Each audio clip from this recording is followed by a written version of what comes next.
Hello crafty people, it's Sharon here again, and today I thought I'd share with you a video where I'm trying to create a nighttime scene using some lovely Lavinia stamps, and this is the finished card that I'm aiming for.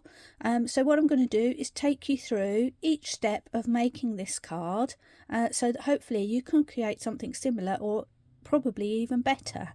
So here goes. I'll just quickly show you which stamps I'm using. Now a lot of these are interchangeable, so obviously you probably want a lamppost, which is from one of the newest releases, and that is called Streetlight LAV931. Just turn that round, hopefully you can see that.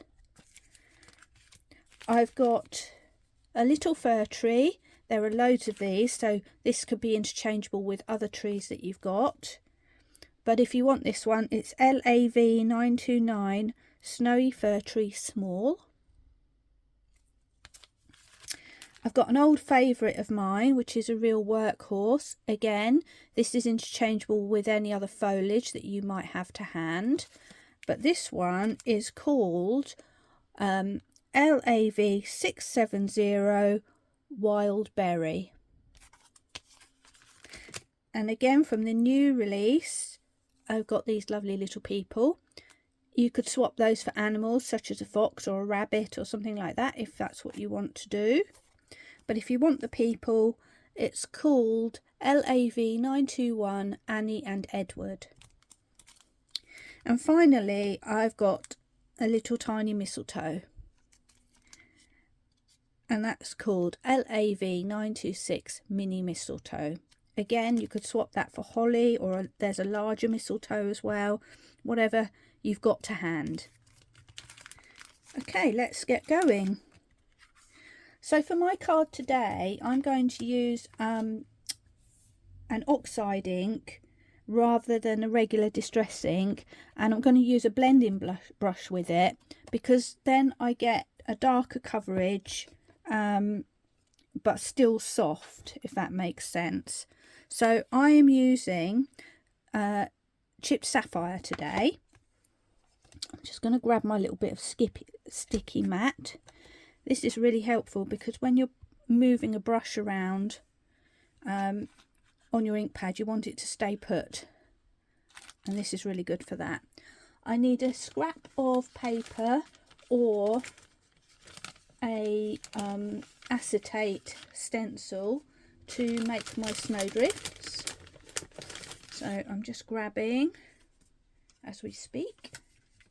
Here we go.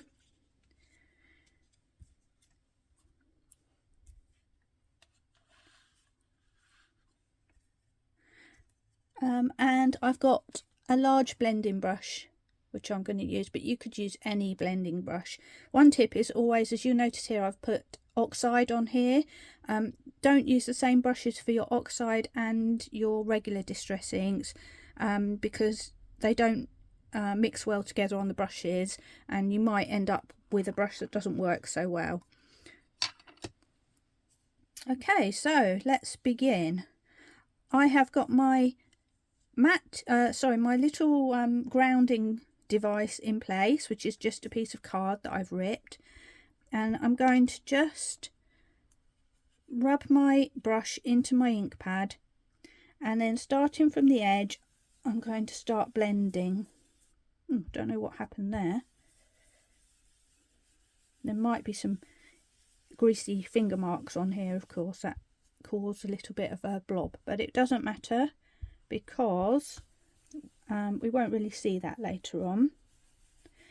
And I'm kind of leaving it, unlike my original sample, I'm trying to leave it a bit paler in the middle so that I can get that yellow colouring for the glow of the lamp. I don't know exactly where the lamp's going to be, but I'm figuring it's somewhere around about here. And what I can do actually is, if I grab my little stamp, I can sort of hover it over and get an idea of where it's going to sit.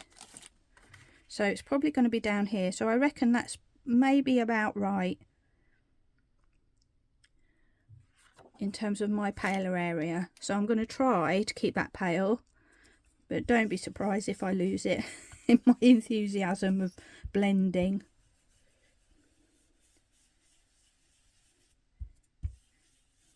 I think this will work better. The original one, I coloured it all over and then used water to bleach out the middle area.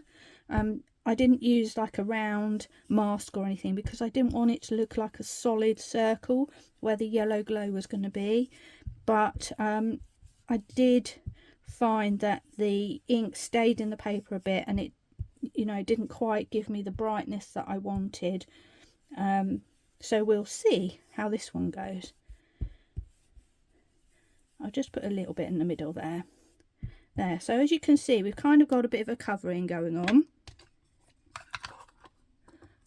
with our chipped sapphire distress oxide. I'm now going to get my distress oxide, distressing, the normal one, in black soot, and I'm going to apply some of that around the edges. So although I said you shouldn't mix your brushes, I think we'll get away with putting some of this on just over the top.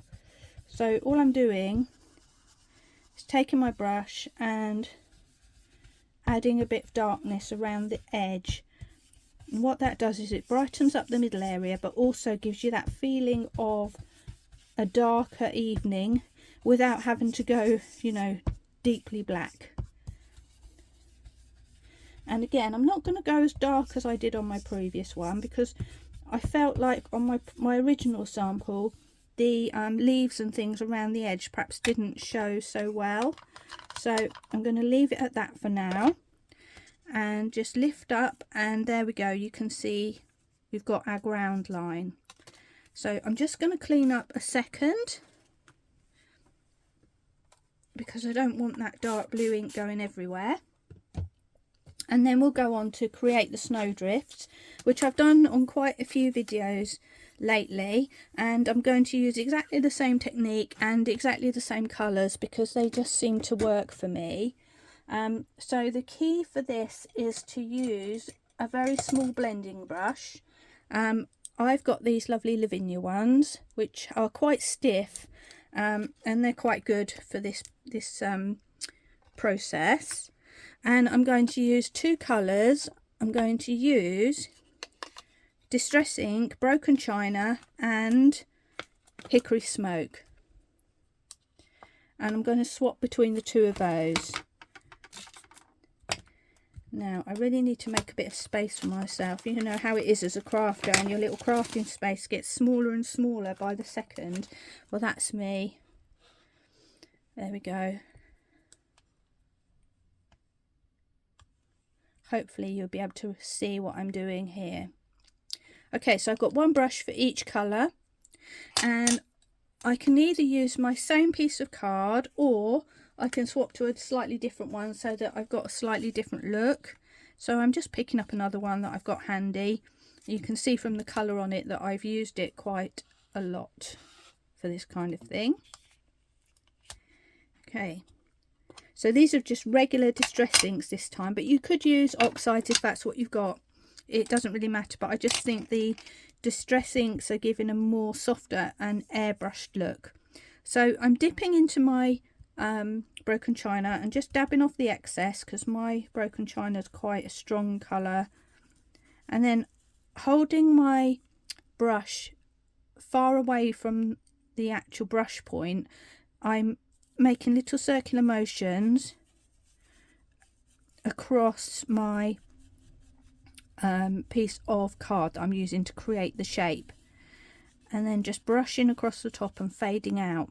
The reason why I'm holding it far away is so that I don't blob too much ink onto my card.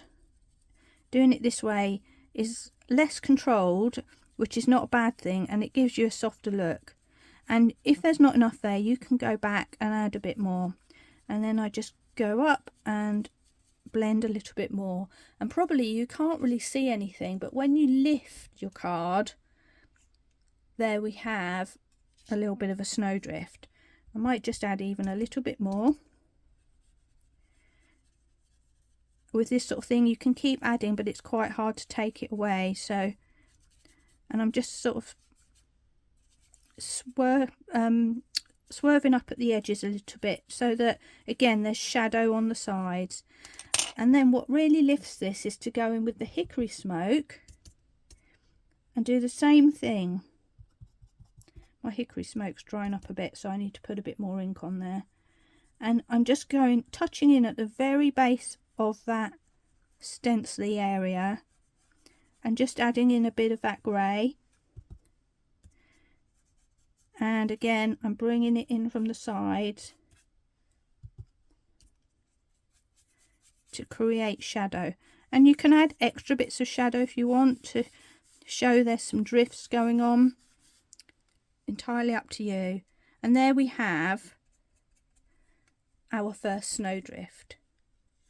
So I'm now going to create another one, but I want it to look a little bit different, so I'm putting it at a different angle, moving my card a little bit and going back to my blue and repeat the process. Bringing in some shadow on the side, bringing in a little bit of lift on that side as well, and I'm going to add some more. And hopefully what you'll see from that first snowdrift is that by doing it this way, it does give a lovely sort of airbrushed effect, which I think's really nice.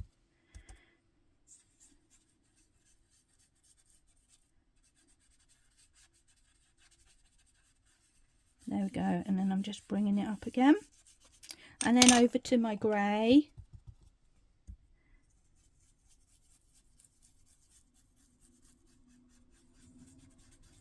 It's very subtle, but it adds that little bit of shadow, which gives us a nice little bit of realism. Let's have a look. How does that look? Yeah, lovely. Now that I've done those, we've got a white, very stark area on the bottom. So what I want to do finally for my drifts is just to soften that and frame it a little bit by just taking my ink and adding to the bottom. And as you can see, I've gone in a bit hard and heavy there, but do you know what? It doesn't really matter.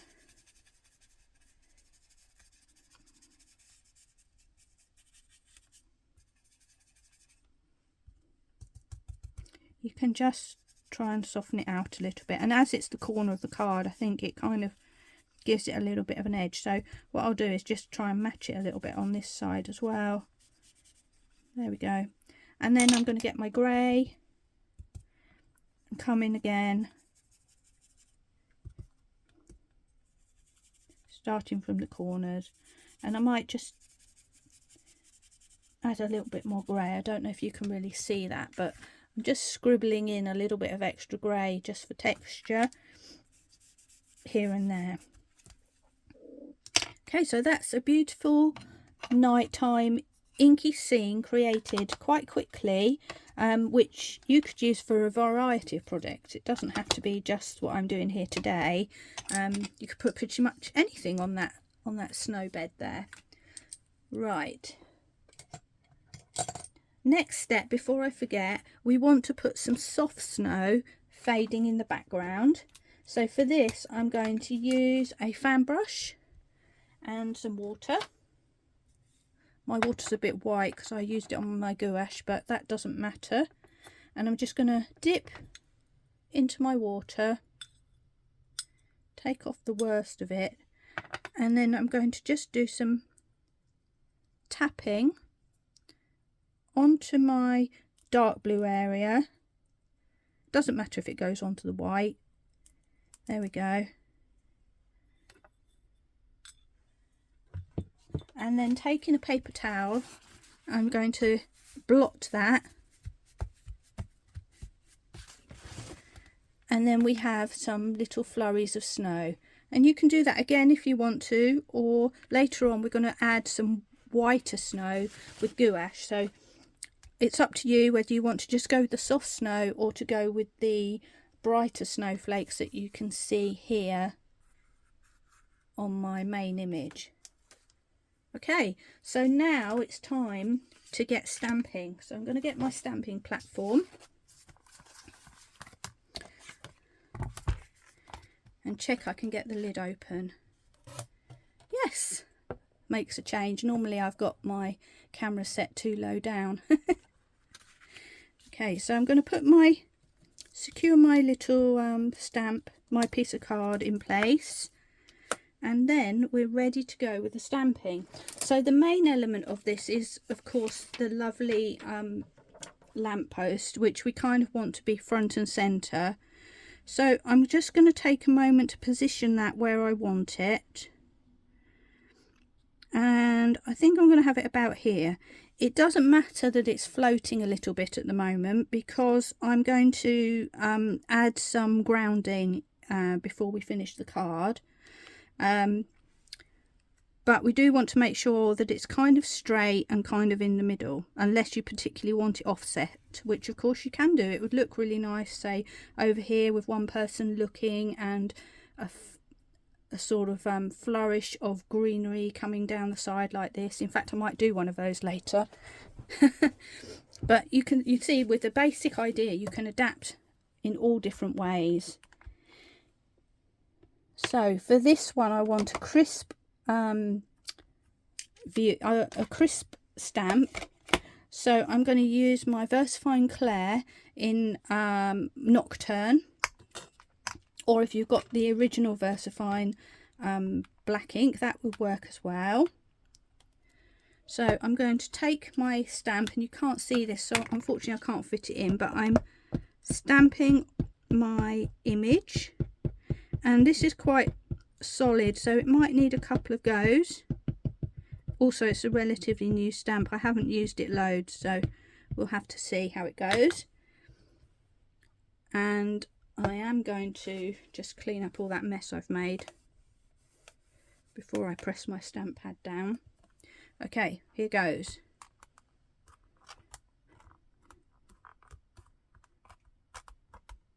And the good thing with VersaFine is just to leave it sitting there, gently pressing, to give that ink a chance to settle into the card.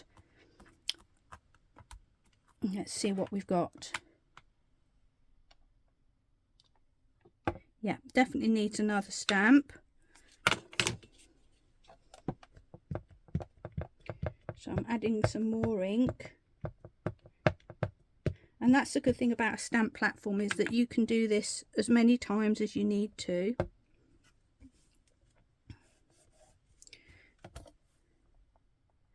To get the image that you sort of desire. I'm giving it an extra press up there.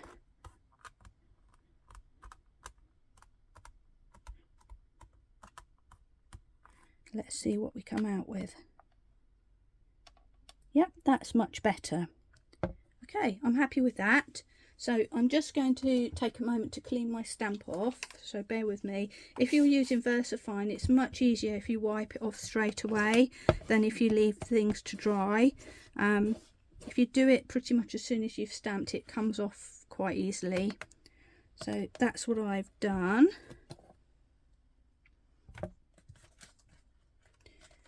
And the next stamp we're going to use is the children, or you might want to swap those for an animal, one of the beautiful animals. I love the foxes and the rabbits, so it could be those. But since these are new, I'm going with the children. So again, I'm just going to move my magnets around a bit, and I've got two of these guys. So where am I going to put them? Again, I want to make sure when I'm placing them, as well as putting them in a nice place, I want them to be standing upright, not leaning backwards or forwards. So that's something to bear in mind.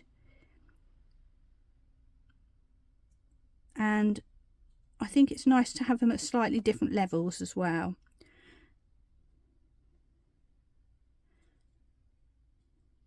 So I'll put her there like that. So there's my two. If you were batch making, you could do the same thing.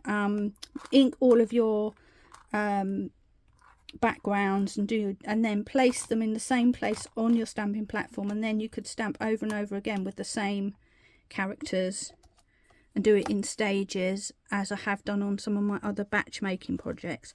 But I haven't included this as a batch making one because I feel like it's probably a little bit more involved, but it definitely is a candidate for batch making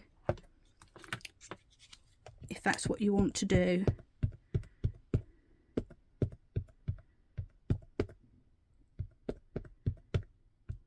Okay, so I'm inking up my two characters in black once again and give them a nice press down.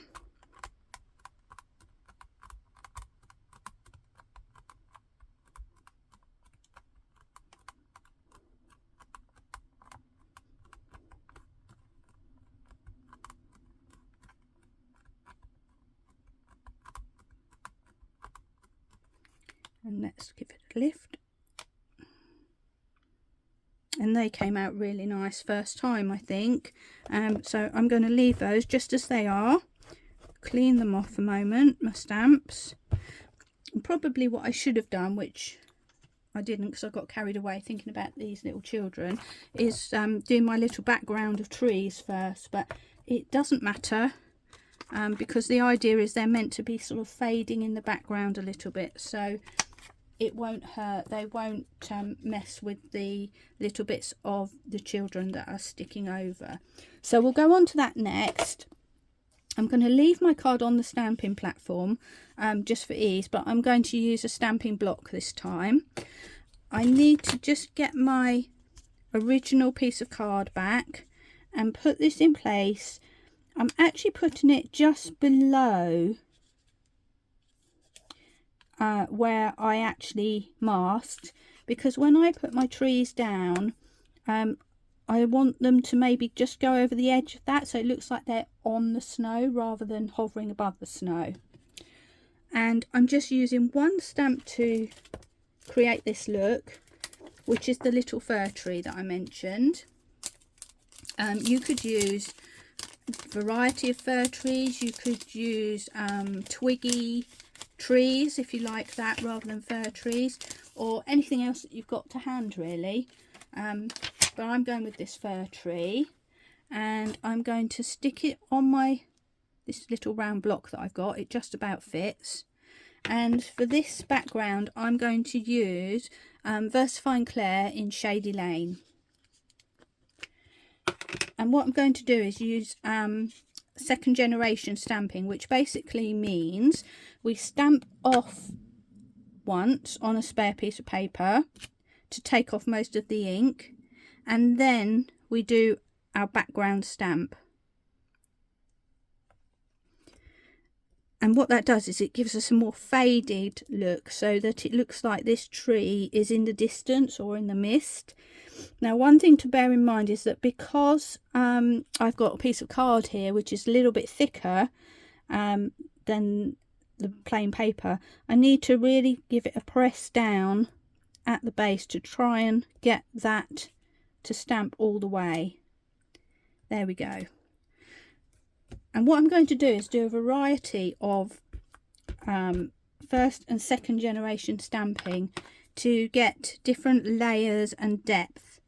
So, one thing I must remember to do is protect that little bit of my card that's still sticking out. I don't want a little bit of stalk left on the bottom there, so I'm just putting that in place now before we go any further, otherwise that will be a little bit of an upset, won't it? There, that's fine. Okay, so I'm now going to do a first generation stamp down here, but not use all of the tree, just use the tip of it. And you'll find that will then look like a different size of tree. So this is really versatile to use in your stamping. And then I'm going to re-ink stamp off. And what I'm trying to do is create a little bit of a curved appearance where the trees are higher on the edge and then coming down.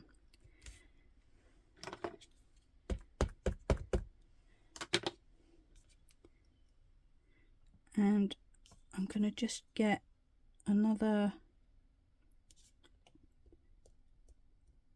first generation stamp just there. You can just play around with this and do whatever makes you happy, really.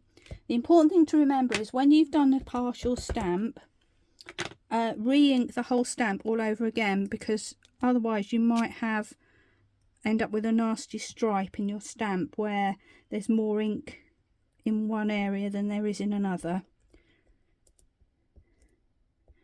So I'm taking extra care to really press at the base there, and you can start to see that my misty trees behind the flurry of snow are starting to come together. Now what I'm going to do is just do a little swap around, start from the other corner so that I can get a kind of a flow going on.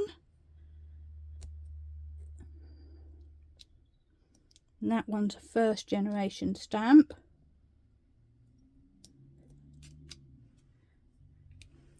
And this is what just to demonstrate, this is what I'm talking about. Because I used half of the stamp, there's more ink here than here. So if I then went ahead and stamped again, I would end up with that nasty stripe down the middle, which we don't want. So to avoid that, what we do is we stamp all over again,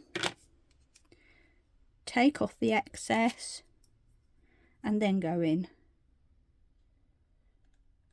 So bringing that one down a bit, and we're just kind of making them random. Don't want them all the same height, don't want them all the same shade. There we go. And I'm going to go in for a first generation stamp again, this time here, pressing again on that edge where the card is. Re-ink, stamp off, and now I'm going to do a medium height one here, pressing down on the edge, and then I think I've just got room for one more first generation stamp in the middle, but just off to the side a little bit. There we go.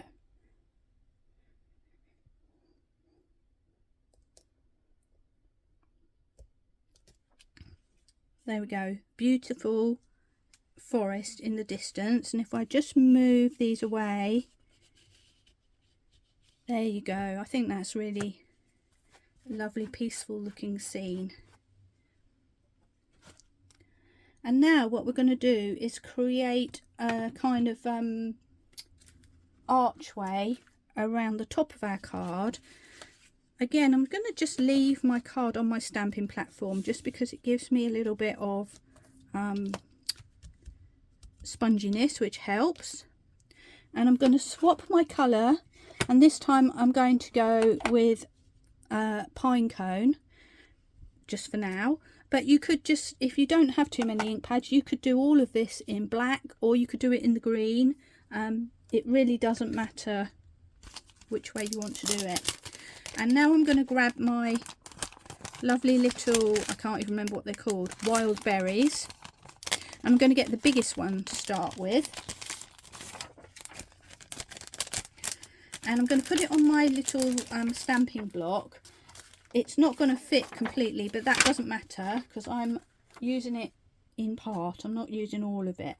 So what I'm going to do is just stick it on like this, and then taking my brown,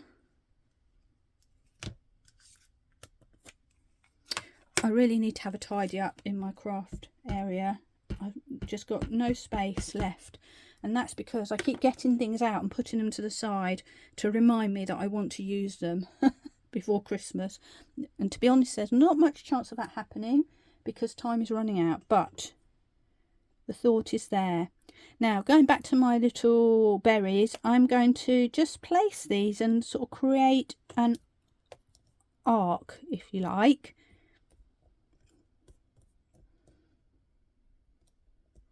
Around the edge.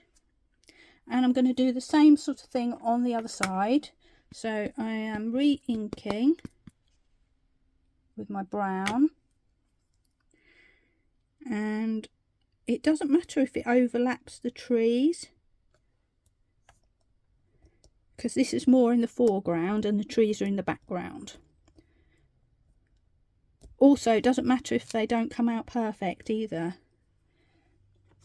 because it's sort of hedgerow, so it's not going to be perfect. And I'm inking up one more time, and I'm going to try and fill that gap just in the middle there.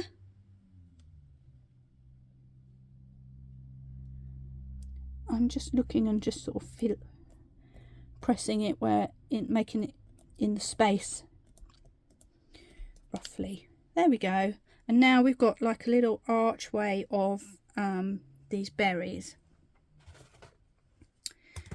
Give that a quick clean.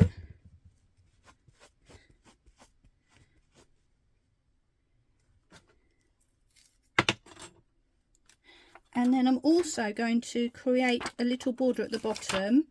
You could use the exact same stamp, but since we've got a smaller one, which comes in the pack, we might as well use it. So I've got that one there. Just move my magnets out the way. And using my brown again, just give that a little ink up. And I'm just going to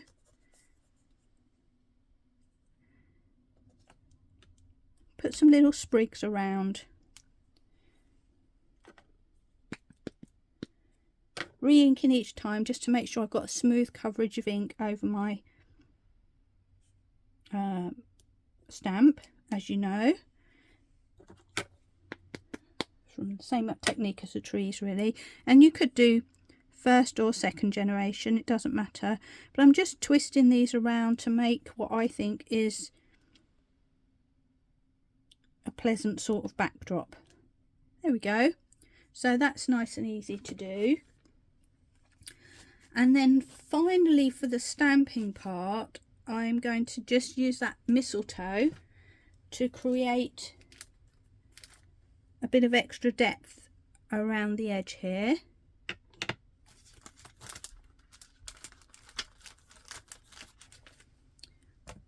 Oh, I just buried it under something. I thought I'd lost it then.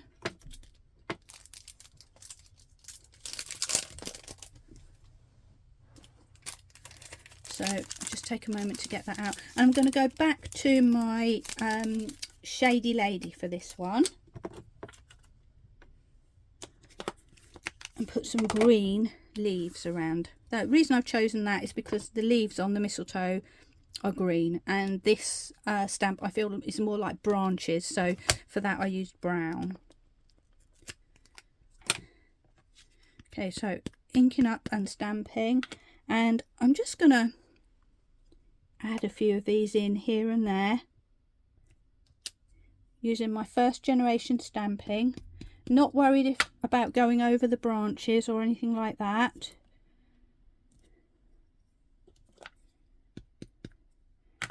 And just like everything else with this kind of stamping, they're all going to come out different, slightly different.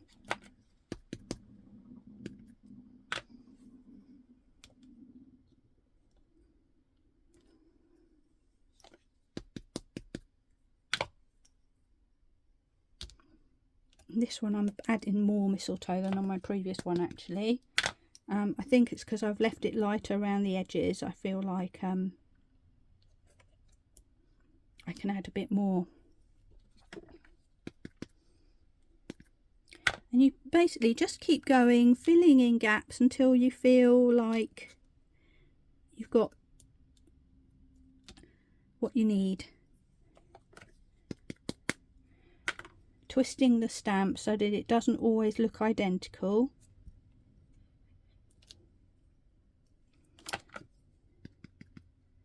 And sometimes just put the tiniest little amount there just to finish it off, and I can do the same on the other side with my leftover ink.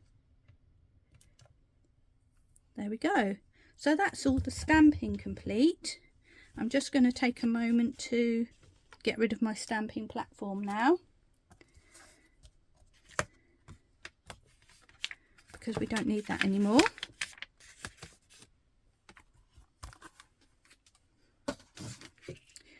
And we've got some very basic colouring now just to enhance what we've got.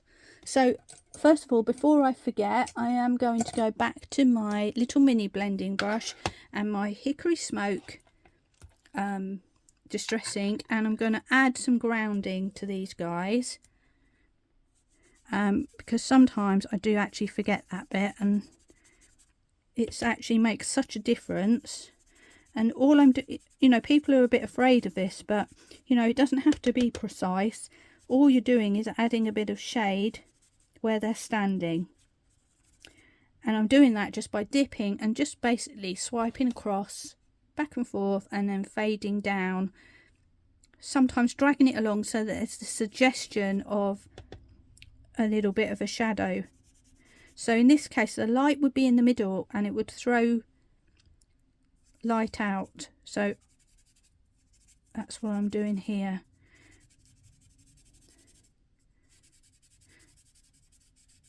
And you can take it above, because in real life these are like rounded people, aren't they? They're three-dimensional, so they would throw shadow all around them. There we go, done. And that puts them on the ground rather than floating above in the air.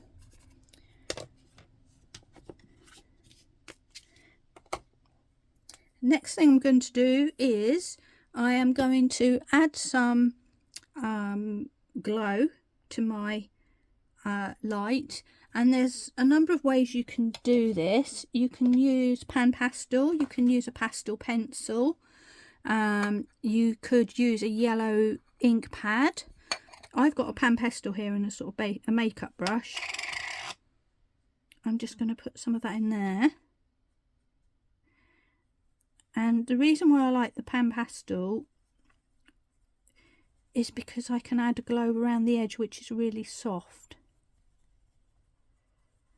And that was kind of what I was looking for.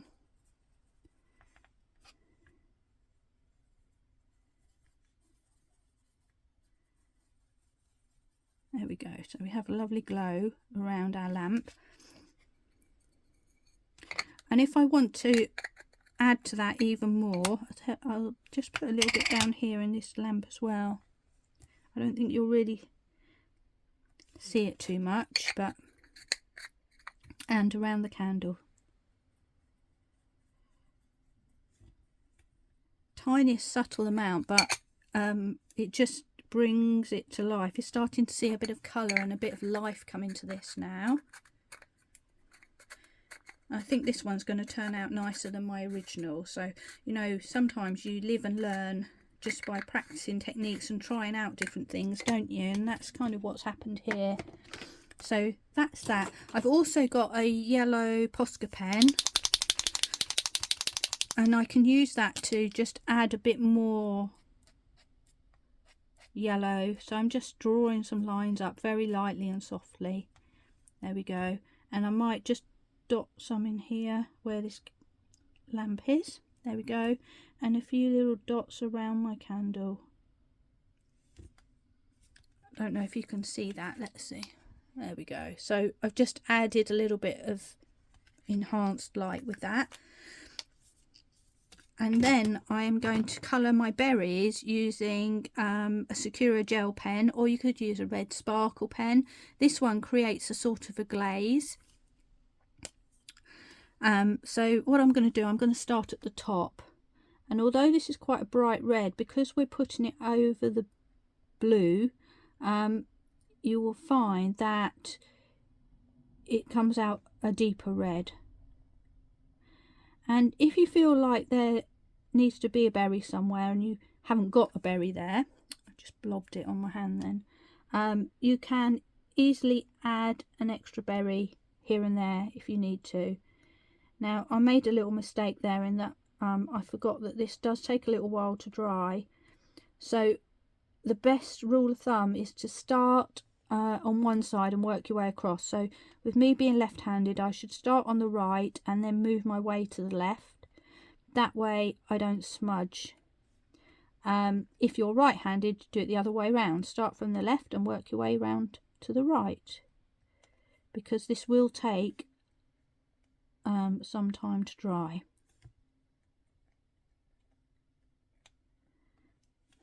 There we go. So I've got like soft red berries there, and I'm going to come down to the bottom and I'm going to colour in my berries here, which will be much brighter because they are under the light of the lamp. And some of them I'm just going around the edge so that I leave a little white highlight in the middle.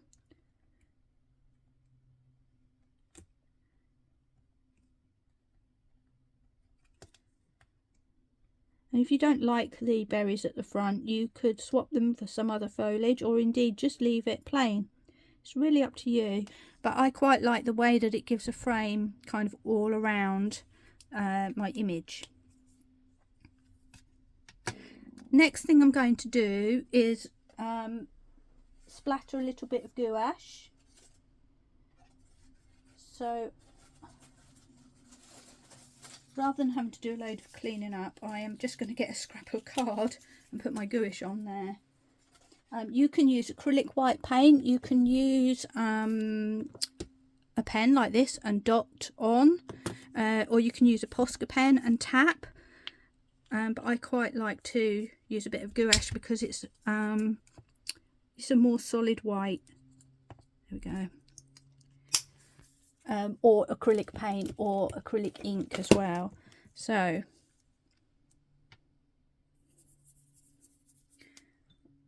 back to my fan brush and my water.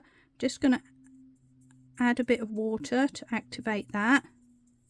Let's see what we get. Oh, some quite big splats there. I probably need to dry my brush off a little bit more. There we go.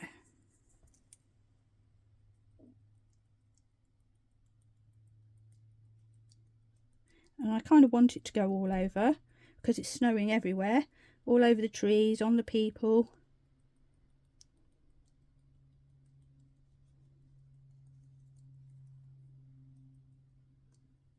And there we have it.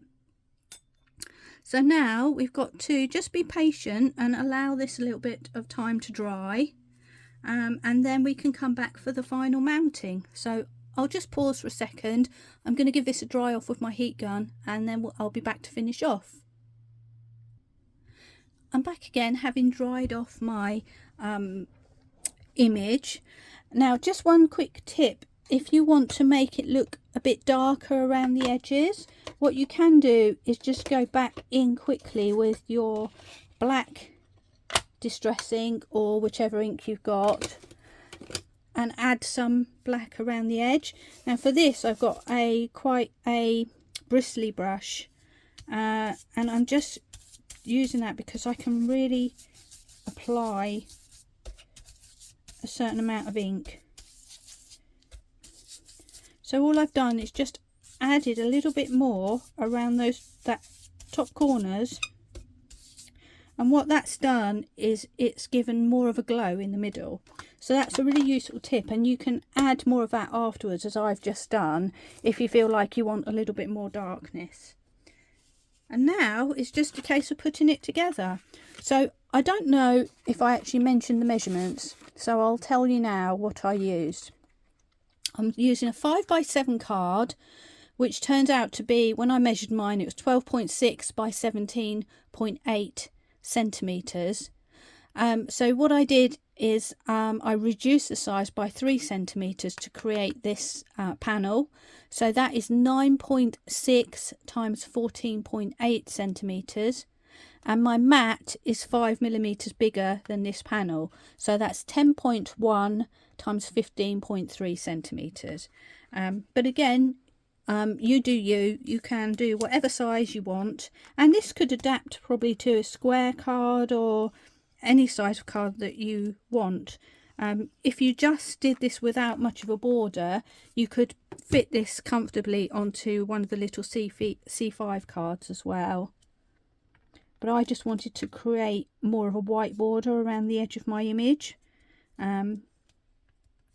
just to make it look a bit more special. There we go. So there's my first mat. And here's my card. So as you can see, I'm leaving quite a big white border around the edge. And that's a good trick. You know, you can make a relatively small scene and make it look really special just by putting it on a bigger card. Rather than having the worry of trying to fill a great big scene. And I just think that makes it look quite classy, actually. So I don't always do it, I've got to be honest. But I've got some friends of mine who are on a design team that I've been on, and they do it all the time and perhaps have double layers of matting, and it looks really special and spectacular. So it's a really good thing to do. And there we have it, our final card. A snowy scene in the dark under the magical lamplight. I hope you liked that tutorial. If you like what you see, please come back and visit me again. I'd love it if you would subscribe to me. I really appreciate all of my subscribers and every single viewing that I get. I'm trying to build up a channel of education for everybody. So please share this information around, subscribe and come back and visit me. It's lovely to have you here. Thanks again. Bye.